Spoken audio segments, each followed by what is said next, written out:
ये भागवत भगवान से मिलाने वाली है। ये भागवत आपके मन के मंदिर में भक्ति को प्रकट करने वाली है। ये भागवत भक्ति के माध्यम से आपको भगवान तक पहुंचाने वाली है। इसलिए इस दिव्य अवसर को चूक मत जाना। ये बड़े सौभाग्य से मिलती है। ये कथा है, कहानी नहीं है। कहानी तो काल्पनिक भी हो सकती है, पर कथा वास्तविक होती है। कहानी में तो जानवर भी बोलता है। आप पंचतंत्र की कहानियां पढ़िए, आप बच्चों की किताब की कहानियां पढ़िए, उसमें जानवर भी बोलेगा, वो काल्पनिक है। लेकिन ये कहानी नहीं है, ये कथा है। कथा काल्पनिक नहीं होती, कथा वास्तविक होती है। कहानी से प्रेरणा मिल जाएगी, कहानी से प्रेरणा मिल जाएगी, पर कथा से कृपा मिल जाएगी। प्रेरणा से जीवन की दिशा बदलती है, कृपा से जीवन की दशा बदलती है। कहानी जीवन की दिशा को भले बदल सकती है, पर कथा जीवन की दशा को बदल देती है। कहानी से प्रेरणा मिलेगी, पर कथा से कृपा मिलेगी। इसलिए विद्यमान सज्जनों, विद्यमान माताओं, इसे केवल भगवान की जीवनी मत समझ लेना, इसे केवल कहानी मत समझ लेना।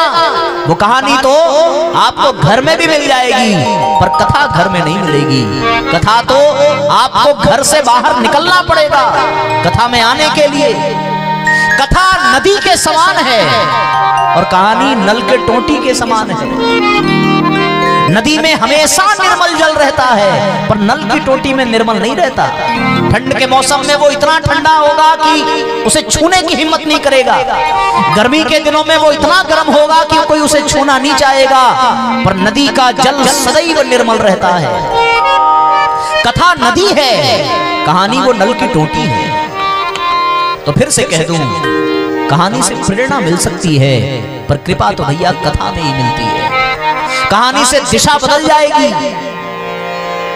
लेकिन दशा बदलेगी कथा से। कहानी सुनकर के व्यक्ति पुरुषार्थी हो सकता है, लेकिन कथा सुनकर के व्यक्ति समर्पित हो जाता है। कहानी सुनकर के वो एक नई जिंदगी शुरू करना चाहता है, पर कथा सुनकर के वो अपनी जिंदगी को लुटा देना चाहता है। कहानी सुनकर के वो दूसरों को दिखाना चाहता है, दूसरों को समझाना चाहता है, पर कथा में वो खुद समझना चाहता है। कहानी दूसरों को बनाती है, कथा स्वयं को बनाती है। हम कहानी से बच्चों का निर्माण कर सकते हैं, पर अपना निर्माण तो भैया कथा से ही हो सकता है। इसलिए इसे केवल कपोल कल्पित कहानी मत समझ लेना कि भगवान ने यशोदा के यहाँ आकर के जन्म लिया और ये किया और वो किया और ऐसे कर दिया और गोपियों के चीर हरे और माखन चुराया और गोकुल की गलियों में उन्होंने नंगे पांव लीलाएं की हैं और फिर पांडवों को युद्ध कराया, विजय दिलाई और चले गए। ये केवल कहानी नहीं है, ये वो कथा है जो जीवन को सार्थक कर देती है, जीवन को धन्य बना देती है। कहानी से जीवन सफल हो सकता है, लेकिन कथा से जीवन सार्थक बनता है। तो जीवन को केवल सफल नहीं बनाना है, सफल तो वो भी अपने आप को समझते हैं जो महलों में हैं। कहानी महलों तक पहुंचा सकती है, लेकिन कथा महलों तक नहीं, कथा मंदिर तक पहुंचाती है। इसलिए साथियों, जीवन को सफल नहीं सार्थक बनाना हो तो कथा में आइए, वरना तो हम कहानियां रोज सुनते हैं। कुछ लोग अपने पड़ोसियों की कहानी सुनकर के मगन हो जाते हैं, कुछ लोग अपने रिश्तेदारों की कहानी सुनकर के मगन हो जाते हैं। अच्छा, उसकी बिटिया भाग गई, अरे वाह क्या बात है, मैं तो जानती थी ऐसी ही है। हम आए दिन कहानियां सुन रहे हैं। सवेरे चाय की प्याली लेकर के बैठिए, अखबार वाला अखबार फेंक करके आपके पास जाएगा, उसमें भी ढेरों कहानियां मिल जाएंगी। आज यहाँ ये हो गया, आज वहां वो हो गया, आज इसने इसको मार दिया, इसने छीन लिया, सब कहानियां ही भरी पड़ी हैं सरकार। दुनिया में इन कहानियों से किसी का कल्याण नहीं होता। ये कहानी नहीं, ये तो कथा है, और कथा अखबारों में नहीं मिलती, कथा शास्त्रों में मिलती है। इसलिए कहानी तो आप रोज सुन सकते हैं, पर कथा इस 7 दिन के लिए आपके आंगन में आई है। इस अवसर को जाने मत देना। और ये कथा स्वयंवर है, पहले ही कहा।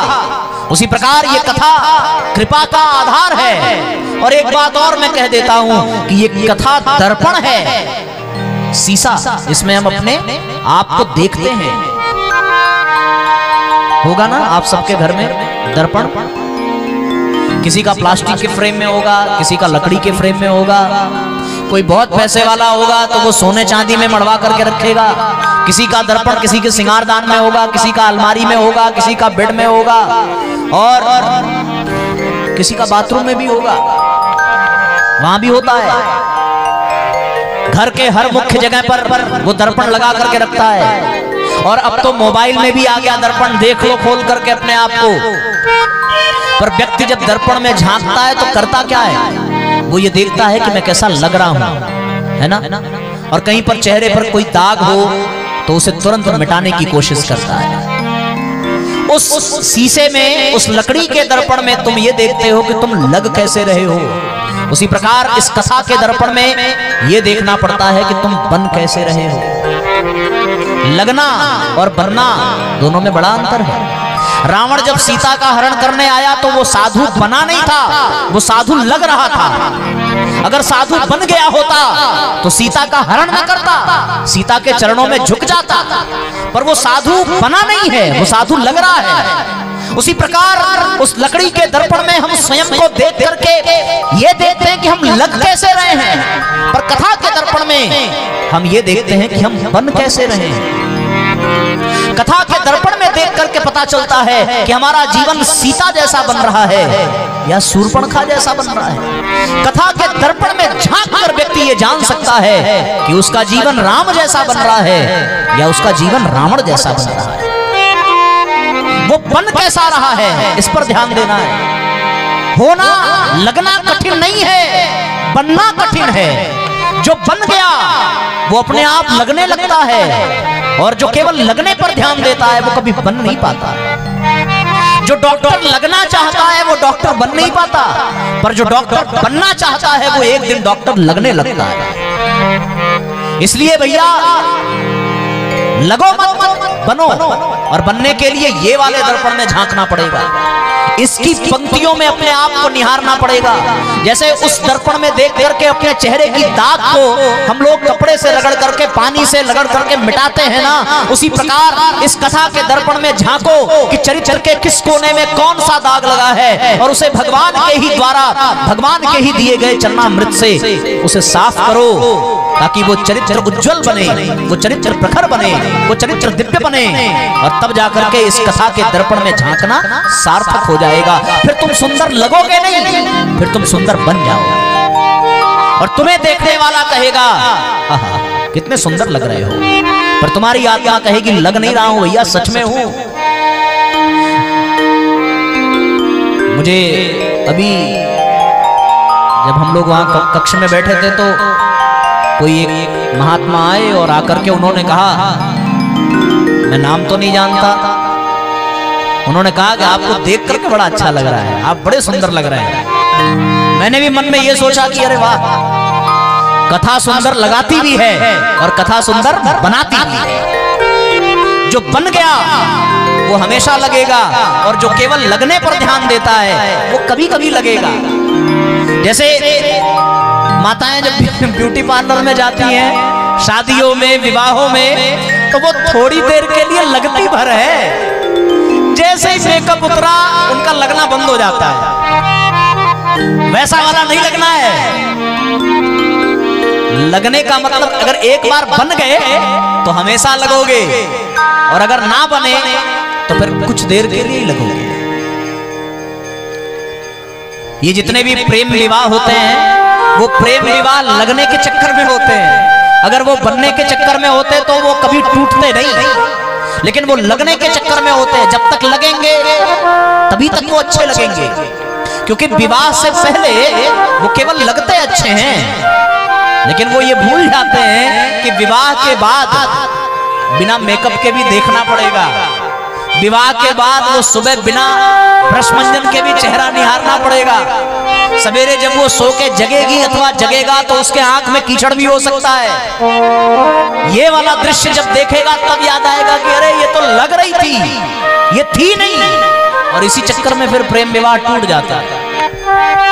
और ऐसा इसलिए होता है क्योंकि उसने केवल और केवल लकड़ी के दर्पण में देखा, उसने अपने कथा के दर्पण में नहीं देखा। इसलिए साथियों, जीवन में हम सभी इस दिव्य अवसर को पहचाने, इस दिव्य भाव को पहचाने कि ये कथा दर्पण है जो ये स्मरण कराती है कि हम राम जैसे हैं अथवा रावण जैसे हैं। ये कथा स्मरण कराती है कि हम सीता जैसे हैं अथवा शूर्पणखा जैसे हैं। ये कथा स्मरण कराती है, दर्शन कराती है कि हमारा जीवन शबरी जैसा है अथवा हमारा जीवन किसी और राक्षसी जैसा है। हम सबको ये दिव्य लाभ प्रदान होता है कब? जब जीवन में ये कथा आती है। ऐसी कथा को बार बार प्रणाम करते हुए उन समस्त ऋषियों, उन समस्त महानुभावों को अपनी श्रद्धा अर्पित करें जिन्होंने इन कथाओं का निर्माण किया है, जिन्होंने इसको लिखा है, जिन्होंने इसको बनाया है। ऐसे महान संतों को प्रणाम करिए। हरि कथा बनाने वाले, हरि कथा बनाने वाले, प्रभु आपको प्रणाम, प्रभु आपको प्रणाम। हरि कथा सुनाने वाले, हरि कथा सुनाने वाले, प्रभु आपको प्रणाम, प्रभु आपको प्रणाम। हरि कथा सुनाने वाले, हरि कथा सुनाने वाले, आपको प्रणाम, प्रभु आपको प्रणाम।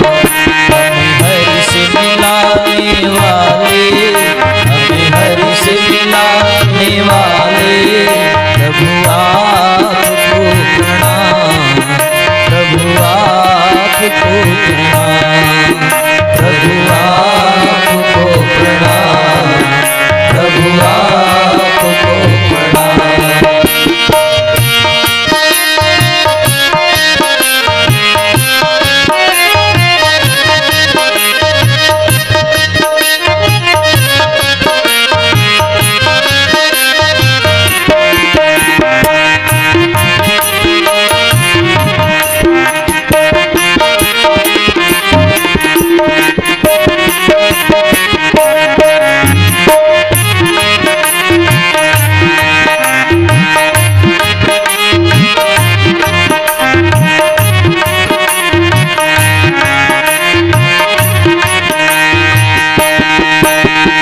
भटक रहे थे वन में, तन खो बैठे थे वन में।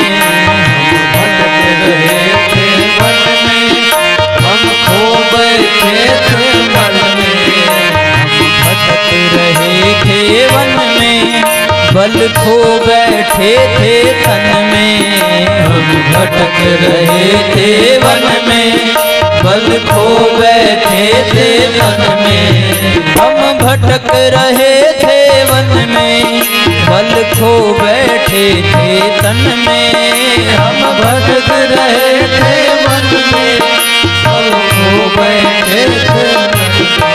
सच्ची राह दिखाने वाले, सच्ची राह दिखाने वाले, गुरुवर आपको प्रणाम, गुरुवर आपको प्रणाम।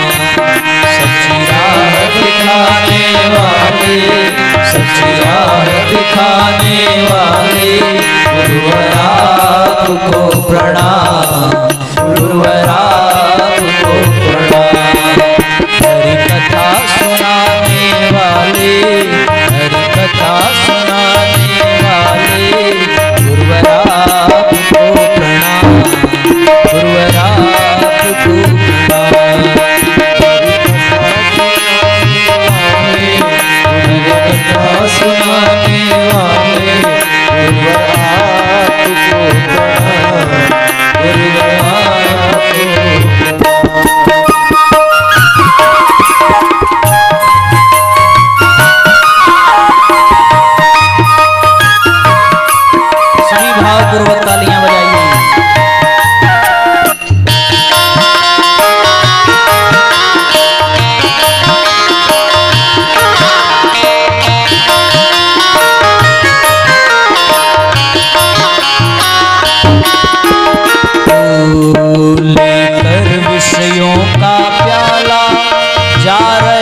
थे यम के गाला, लेकर विषयों का प्याला जा रहे थे यम के गाला, लेकर विषयों का प्याला जा रहे थे यम के गाला, लेकर विषयों का प्याला जा रहे थे यम के गाला। अमृतपान कराने वाले, अमृतपान कराने वाले, प्रभु सुधा पिलाने वाले, प्रभु सुधा पिलाने वाले, तुमको लाखों प्रणाम, तुमको लाखों प्रणाम, तुमको लाखों प्रणाम। हरि कथा सुनाने वाले, हरि कथा सुनाने वाले, तुमको लाखों प्रणाम, तुमको लाखों प्रणाम।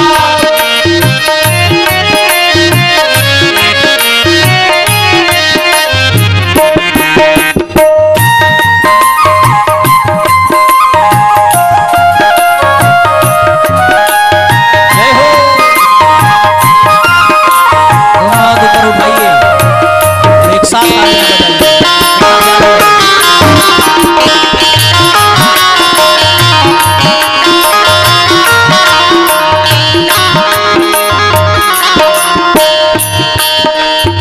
घट घट अंतर्यामी, हम पतित और अभिमानी, तुम घट घट अंतर्यामी, हम पतित और अभिमानी, तुम घट घट अंतर्यामी, हम पतित और अभिमानी, तुम घट घट अंतर्यामी, हम पतित और अभिमानी।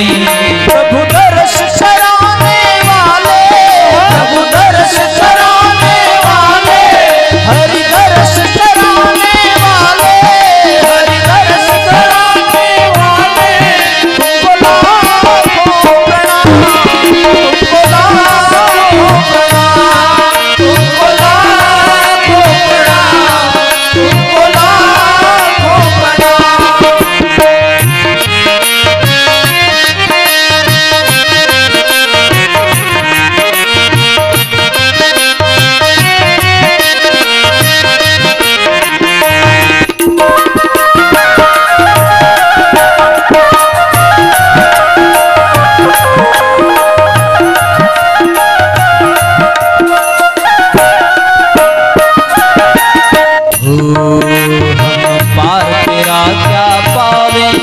बस शीश झुका यही गावे, हम पार तेरा क्या पावे, बस शीश झुका यही गावे।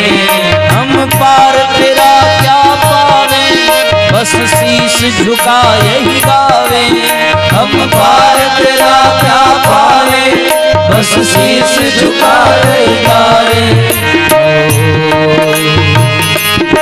आत्मज्ञान कराने वाले, आत्मज्ञान कराने वाले, हो मुक्ति दिलाने वाले, ओ मुक्ति दिलाने वाले, तुमको लाखों प्रणाम, तुमको लाखों प्रणाम, तुमको लाखों प्रणाम, तुमको लाखों प्रणाम।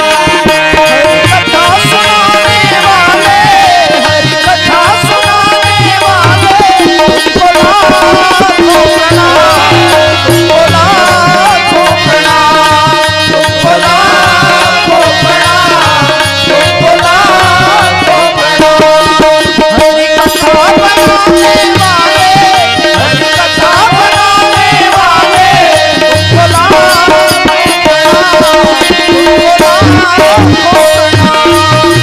प्रणाम, तुमको लाखों प्रणाम, तुमको लाखों प्रणाम, तुमको लाखों प्रणाम, तुमको लाखों प्रणाम।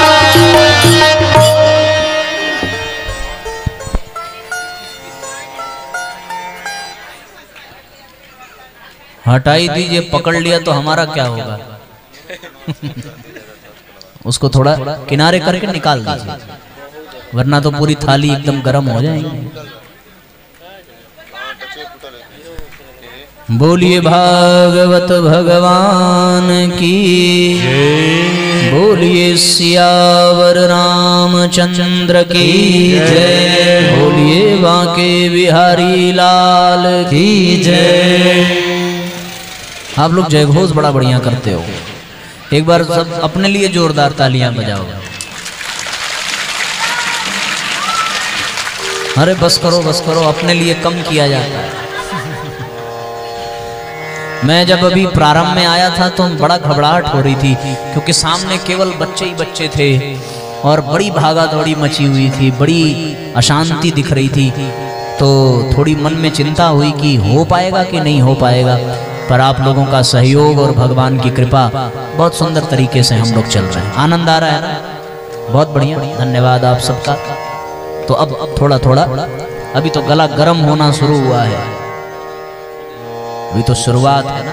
हम लोग 8 बजे तक तो बैठ सकते हैं ना, कोई दिक्कत नहीं है। भूख लगी हो तो बता देना, जल्दी छोड़ देंगे। चलिए, तो साथियों मैं निवेदन ये कर रहा था, बहुत ध्यान से सुनिएगा। हम लोग ये 7 दिन हंसते खेलते भगवान की चर्चा करते, कुछ गुरुदेव के सूत्रों का चिंतन मंथन करते ऐसे बिता देंगे और बहुत आनंद आने वाला है साथियों आप सबके साथ। तो कथा स्वयंवर है जो भगवान का वर्ण कराती है, कथा दर्पण है जो अपना दर्शन कराती है। भगवान से मिलन, आत्मदर्शन, और बड़ी विशेष बात यह है, कथा ही भगवान की कृपा प्रदान करती है। ऐसे महापुरुष जिन्होंने इन कथाओं की रचना की है, उन भगवान वेदव्यास को हम लोगों ने इस गीत के माध्यम से प्रणाम किया।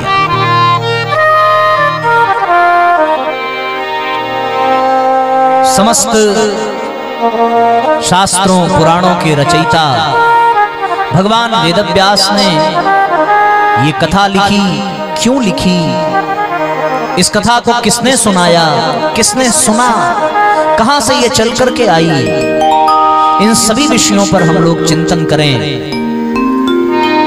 उसके पूर्व भागवत महात्म्य का प्रथम श्लोक का आइए पाठ करेंगे। सभी अपने सिर को ढक लें, भाई लोग हों तो वो अपने गमछे को अपने सिर पर डालें और नेत्र बंद करिए, कमर सीधी कर लें, दोनों हाथ जोड़ लीजिए, नेत्र बंद करके अपने इष्ट, अपने आराध्य, अपने भगवान को स्मरण करिए। और यहाँ से हम भागवत के महात्म्य के प्रथम श्लोक का उच्चारण करेंगे। आप सभी पूरे भाव से ऊंची आवाज में एक साथ एक स्वर में दोहराने की कृपा करेंगे।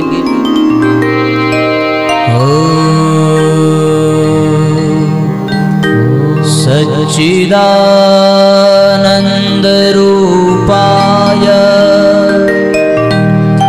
सच्चिदानंद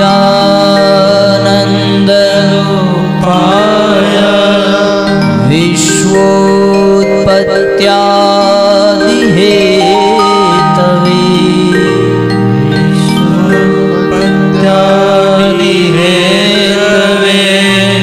तापत्रय विनाशाय तापत्रय विनाशाय श्री कृष्णाय वयं नमः। श्री कृष्णाय वयं सच्चिदानंद रूपाय सच्चिदानंद रूपाय विश्वोत्पत्त्यादि हेतवे विश्वोत्पत्त्यादि हेतवे तापत्रय